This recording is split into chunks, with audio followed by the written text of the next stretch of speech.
Olá, pessoas interessadas em biofísica. Então, vamos continuar nossa conversa sobre as ondas eletromagnéticas e radiações. Vou falar então sobre campos eletromagnéticos em ondas eletromagnéticas. Esse é um trabalho feito em transmissão em língua portuguesa para os países lusófonos. E nós paramos assim na nossa discussão sobre as componentes de campo de onda e as características que definem a sua velocidade. Então, uma onda eletromagnética simplesmente é um campo elétrico ou magnético que oscila ao longo da direção de propagação, e um outro campo magnético ou elétrico, né, que ele é ortogonal, ou seja, esses vetores de campo elétrico e campo magnético, num determinado ponto do espaço, eles sempre vão fazer um ângulo de 90 graus entre eles. Para a onda eletromagnética no vácuo, a velocidade da onda é definida em cima das propriedades dielétricas e magnéticas do meio, né? E o vácuo ele tem uma permeabilidade e uma permissividade dielétrica, que resulta numa velocidade, né, na ordem de 2,997 ou quase 3 vezes 10 a 8 metros por segundo.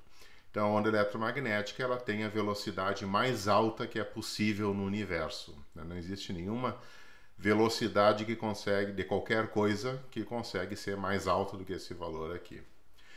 E também a direção de propagação ela é perpendicular tanto ao campo magnético como ao campo elétrico, né?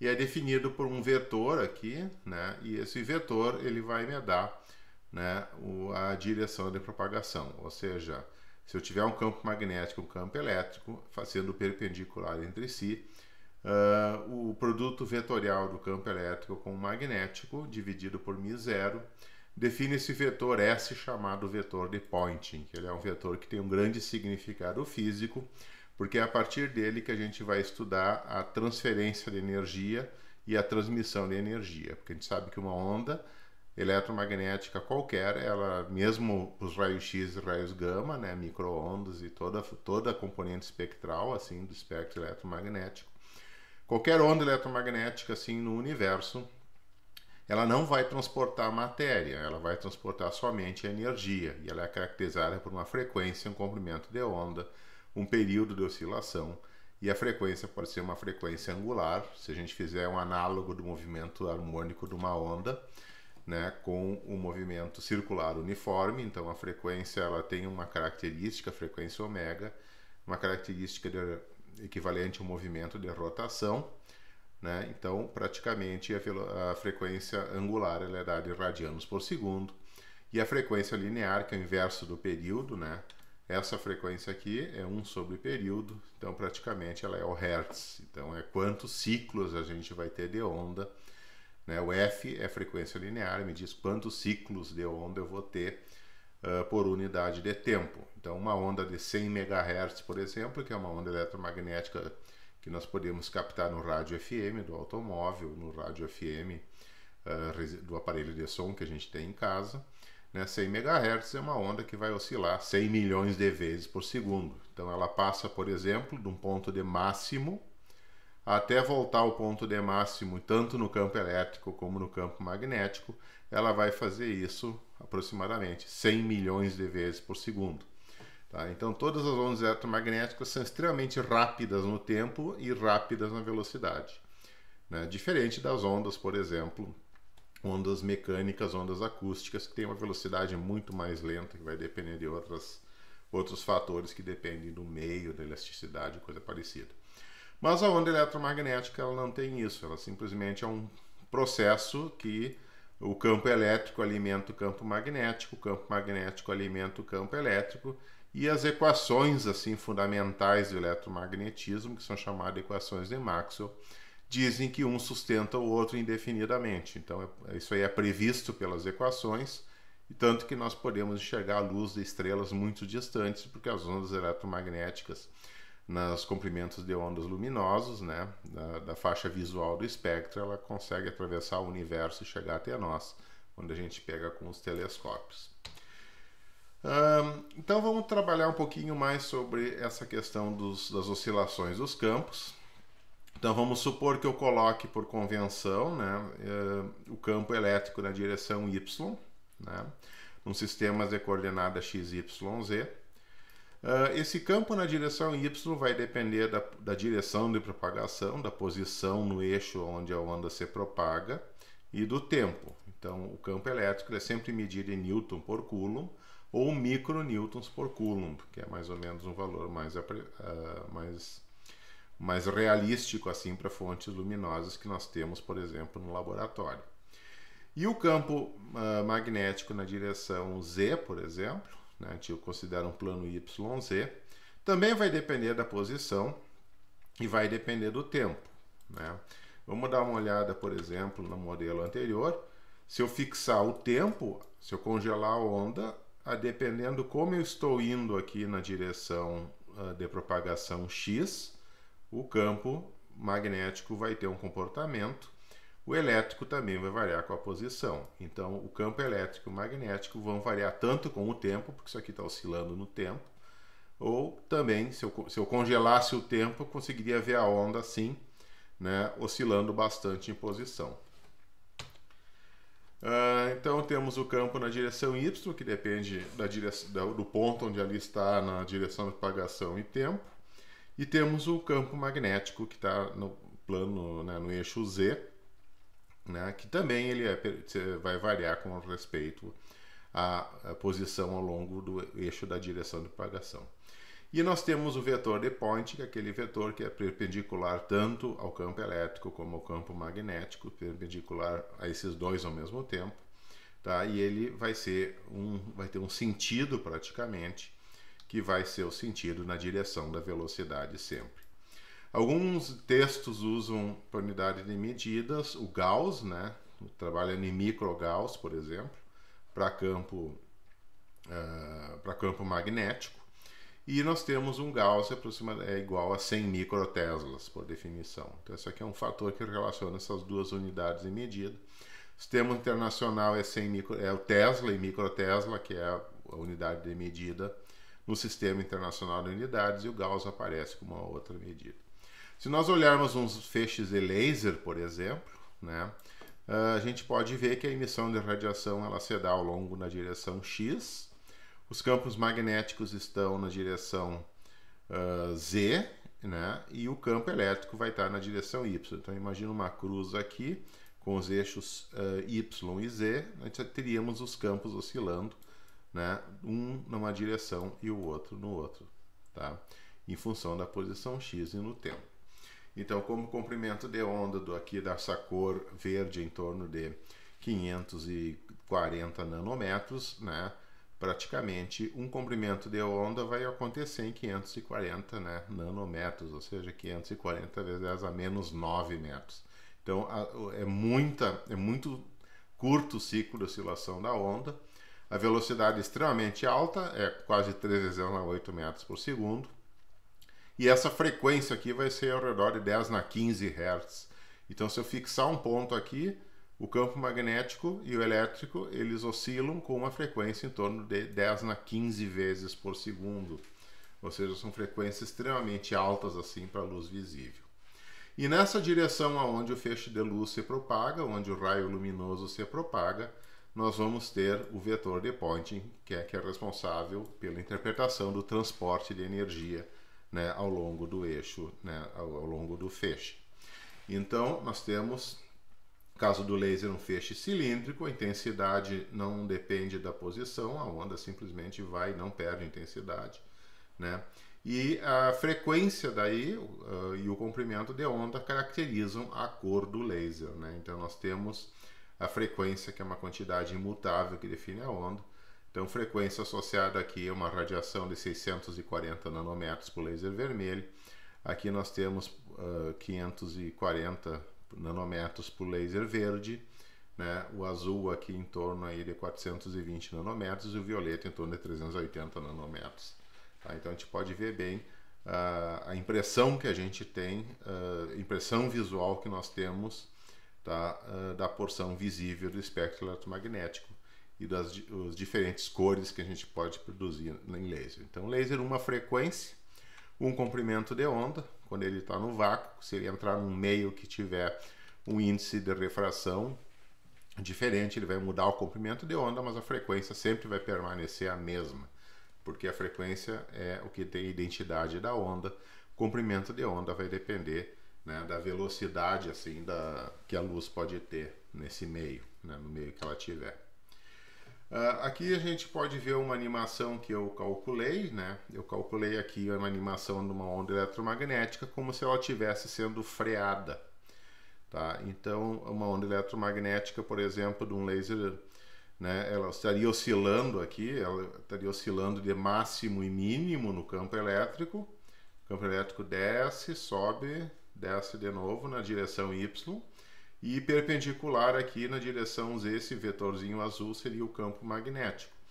Então, o campo elétrico e magnético sempre vão ser perpendiculares entre si, né? E nós temos daí, no caso, na direção X aqui a propagação e o vetor de Point dando a propagação, né? A direção de propagação X daí, né? Então, o que a gente pode ver é que essa onda ela está desacelerada. Então, se fosse um laser, uma caneta laser, por exemplo, de comprimento de onda 658 nanômetros, isso aqui estaria uma frequência 10 a 15 Hz. Então, na realidade, a velocidade de propagação desses pulsos aqui seria aproximadamente 3 vezes 10 a 8 metros por segundo. E o comprimento de onda entre um máximo e o outro máximo sucessivo, né, que seria a distância de dois máximos sucessivos ou de duas depressões sucessivas de uma onda, é o comprimento de onda. O comprimento de onda seria na ordem aí de, né, nanômetros. Um nano é 10 na menos 9, então seria 658 vezes 10 na menos 9 metros, que é uma distância muito pequena. Tá? É uma distância comparável ao tamanho de um pigmento de hemoglobina de uma célula sanguínea, aproximadamente, né? Então seriam dimensões típicas de moléculas, né? O comprimento de onda seria dimensões típicas de biomoléculas e bioenzimas que a gente encontra, né, já com uma cor vermelha, né? Tanto que o laser vermelho, por ele ter um comprimento de onda comparável com as estruturas das eletrosferas das biomoléculas, ele tem uma ação, por exemplo, sobre a pele humana, né? O laser vermelho ele pode ser usado para várias coisas, né? Em dermatologia ou estética ou coisas, né? Ou aplicações similares. Mas isso a gente tem, por exemplo, aqui o tempo que demora. Vamos colocar aqui, né? Olha só, eu vou medir aqui e vou contar o tempo, né? 1, 2, 3, 4, 5. Peguei o mesmo pico de novo.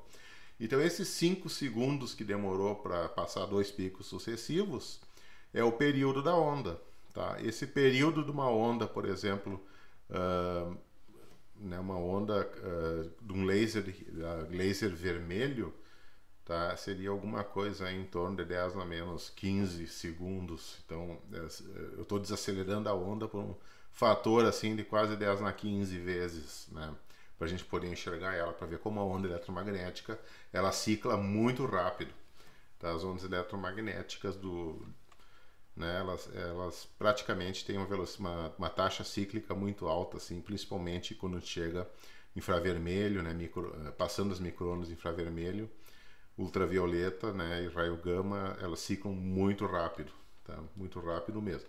Um ciclo de um raio gama, um raio X ou raio gama, seria alguma coisa aproximadamente assim de 10 a 16, 10 a 17 Hz. Então, praticamente 10 na menos 18.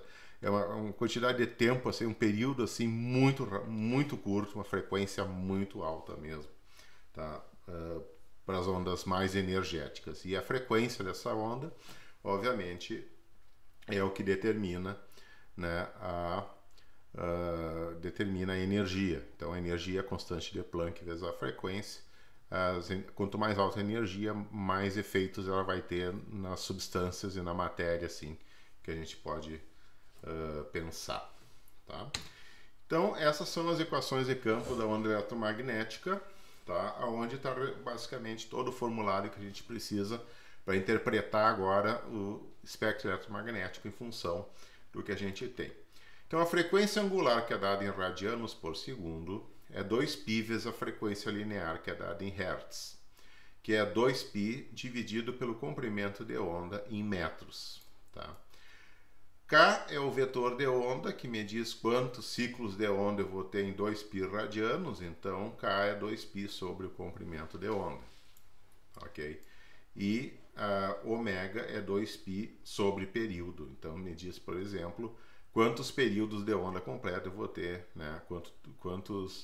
Qual é que vai ser a duração em segundos de uma volta de 1 radiano, tá? Dentro dessa associação que a gente tem de oscilação eletromagnética com movimento circular uniforme. Equações básicas do movimento circular uniformemente acelerado. E a frequência inversa do período, a frequência em hertz se o período for dado em segundos. Essa aqui é uma equação que já foi discutida umas 2, 3 vezes, tá? Que a velocidade da luz é o comprimento de onda dividido pelo período.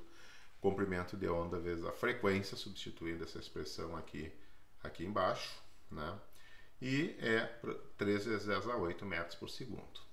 E aqui estão as equações dos campos, né? Que foram usadas para fazer a animação anterior. Então nós temos o campo na direção y, que é um valor de amplitude, tá? Que é um valor fixo de amplitude na direção y, seno de ωt mais ou menos kx. Tá? Então o sinal positivo, né, significa que a onda vem na direção dos x crescentes para os x decrescentes, e o sinal negativo significa que a onda está indo na direção dos x crescentes. Então esse sinal mais ou menos simplesmente diz se a onda está indo, né, do plano, por exemplo, YZ, tá? Se está indo desse plano para o infinito, ou se ela está vindo, né, do infinito na direção da origem do sistema coordenado. Só para isso que esses servem, né, que esses dois sinais servem. Então, na prática, a gente sempre pensa assim numa onda que sai da origem do sistema e vai embora até o infinito, né, nunca para de se propagar. Tá? Sempre vai embora, né? Prova está que a gente enxerga a radiação luminosa de galáxias e estrelas, né, distantes. Então, simplesmente a estrela estaria na origem do sistema e nós estaríamos no infinito enxergando essa onda daí. Tá? Então, sinal menos aqui na maioria dos casos. Se a gente substituir ômega é 2π sobre o comprimento de onda, e o K, né, praticamente o K 2π sobre o comprimento de onda, e o ômega praticamente 2π sobre período, né, 2π sobre período. O que aqui está incorreto, 2π sobre período. Então, na prática, o que nós vamos ter, né, é que a equação assume essa forma. Então, a gente reagrupa os termos, né, então vamos ter y0 seno de 2π, o tempo sobre período, mais ou menos x sobre o comprimento de onda. Isso aqui são as equações reduzidas daí, né? As equações reduzidas dos campos. Olhando as equações novamente, a gente percebe que o campo elétrico ele é uma amplitude de campo elétrico, que é uma constante, o fator harmônico está aqui dentro do seno, e o campo magnético é uma amplitude de campo vezes um fator seno. Como esse fator seno do campo elétrico é igual a esse fator seno do campo magnético, se nós fizermos a razão do campo elétrico, né, da amplitude do campo elétrico, pela amplitude do campo magnético, a gente vai ver que esses dois termos vão simplificar e nós vamos ter simplesmente EY0 sobre B0. Então esses dois termos caem fora, né? E essa quantidade aqui, pela equação, uma análise mais criteriosa, é exatamente igual à velocidade da luz. Tá? Então, as amplitudes dos campos, elas não estão independentes uma da outra. Tá? O campo elétrico, se aumentar a intensidade ou diminuir, o magnético vai diminuir junto, automaticamente. Tá? Porque elas estão amarradas por meio dessa expressão aqui. Tá? Eu não posso comparar campo elétrico com campo magnético, porque são duas quantidades físicas diferentes. Elas não são medidas na mesma unidade. Então, esse campo elétrico que está aqui, ele é um campo elétrico que é dado em Newton, né, micronewton por Coulomb, e aqui é dado em microtesla, quer dizer, são duas unidades completamente diferentes. Mas se eu dividir essas duas unidades, fica a velocidade da luz. Tá? Ou seja, qualquer coisa que acontecer com a intensidade da onda que mudar ou B ou E, Se mudou o B, o E muda junto. Se mudou o E, o B muda junto. Então são duas quantidades que estão sempre amarradas por meio dessa expressão aqui. Ok? E a velocidade da luz é simplesmente ω sobre K, 2πf sobre 2π sobre o comprimento de onda, que é o comprimento de onda vezes a frequência. Tá? Essa é uma expressão que vale para qualquer onda eletromagnética. Antes de terminar essa aula, né, já tem um certo número de equações aí para a gente pensar. Sempre é bom visualizar como que uma onda funciona. Lembrando que são duas estruturas de campos diferentes que se autossustentam, e isso pode se propagar, né, praticamente por distâncias muito longas, de modo que a gente, né, o ser humano, consegue fazer comunicações assim via satélite, comunicações assim com sondas em outros planetas, ou até mesmo enxergar fontes de radiação que estão dentro da nossa galáxia ou em qualquer estrela da nossa galáxia, que a gente consegue ter acesso usando o telescópio. Tá? Então, a onda ela transporta energia, isso é importante. Esse transporte de energia é interpretado pelo vetor de Poynting, né, que é um vetor que está sempre na direção de propagação de uma onda. Então, sabendo basicamente isso, nós temos condições assim de entender o comportamento das ondas e saber como é que elas conseguem fazer o transporte de energia sem transportar carga elétrica nem matérias, né, absolutamente nada, simplesmente transporte de energia. Então, se tiver alguma questão assim para ser respondida sobre isso, ou se quiser uma aula sobre algum assunto em particular, assim, né, que seja alguma dúvida pessoal, é só, né, clicar no curtir e depois colocar aí as questões aí no post, que eu posso preparar uma aula sem problemas, assim, para convencer, assim, dos conceitos, assim, que devem ser provados daí. Tá? Então, até uma próxima oportunidade com a próxima aula daí dentro do tema de radiações eletromagnéticas. Muito obrigado e até a próxima vez.